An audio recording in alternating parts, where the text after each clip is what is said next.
What about caffeine? A lot of guys I've seen, especially like the Europeans, I've seen them taking like the espresso shot before they play a match, or like in the drinking the cappuccino before the match. Yeah. Yeah, so What is the caffeine, importance of another that? one that's super well studied. We know the risks, we know the benefits. I worked with track sprinters for a while, 100-meter guys, and we would actually do caffeine protocols before races. So we would actually max out what their caffeine tolerance was. So you'd have to do it for a week or two beforehand to get their tolerance. So a lot of these guys were taking very high dose, 500 milligrams, 600 milligram dosing. So for folks that aren't that familiar, a regular Starbucks coffee, double shot espressos, no more than 200 milligrams, give or take, somewhere in that zone. So if you're talking 600 milligrams, that's Triple five it. shots of espresso, They're six shots flying. of Triple espresso.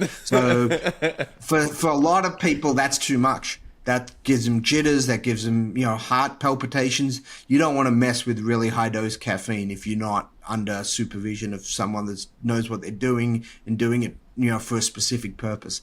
But one shot of espresso, two shots of espresso type of scenario that a lot of people do, that obviously improves reaction time. The data's on that. It improves explosiveness while it's in its highest levels. So you're talking about 30 to 60 minutes after use. If you take an espresso at 9 a.m. and play a match at 3 in the afternoon, you're not going to see much of a benefit. So it has to be in a pretty narrow window. The risk of caffeine is if you have too much of a dose, it does impact hydration levels. One shot of espresso usually doesn't if you're hydrating well, because you're getting plenty of fluid into your system. It's not going to affect it. It's not really a diuretic, which means you go pee it out the bathroom more and things like that until you get a higher dose. For many people, that's 300 milligrams or higher. So it's not as risky, let's say, as I think some people thought it was 10 or 15 years ago, as long as you're hydrating. And that's the problem with many tennis players. They're not well hydrated. They go into matches not well hydrated, and then you can't make up for it when you're in the match. You're sweating too much. So caffeine's one of those ones where it's very personal. You have to understand, do you have any risk factors? A heart condition of any type, you want to be very obviously concerned about taking extra caffeine. If you get a rapid heartbeat, some people have that as a condition, you don't want to take extra caffeine, things like that. And you got to be careful, obviously, with caffeine late in the day. It may impact your sleep cycles. So if you've got a night match, taking caffeine at 6 p.m. for a 7 o'clock match sounds good maybe for performance. But if you're a caffeine responder, meaning that it affects you a lot, and you want to get to bed at midnight or 11 p.m., you may not be able to get to sleep, which may has a bigger negative effect longer term than the short-term benefit you may get from it. And so there are guys out there these days that talk about nicotine, like they're popping zins and they're doing sort of some things, I guess, to try to, I guess, calm the nerves. Maybe I'm not sure what exactly the effect is. And I've also heard about players back in the day, like smoking cigarettes. Like I've heard rumors that David Ferrer was like a smoker, even though he was the fittest guy out there on tour. What does nicotine do for athletic performance? Yeah, so nicotine's been around in sports forever. I mean, when I was playing, there were guys that were doing all sorts of nicotine patches, not like they look today. They were a bit different. But in the 80s and 90s, that wasn't uncommon. The challenge with it is, so what's the reason? You see it in baseball and golf a lot. The reason it works a little bit in those sports is because it's not as physical. They don't have their heart rates going through the roof consistently like tennis players.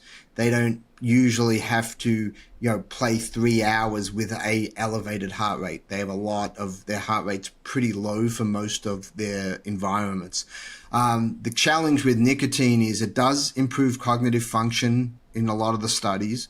It improves reaction time, alertness. It can help with alertness in the short term. So those are some of the benefits, and that's why people take them, because it gives them that response. They feel like they're more alert.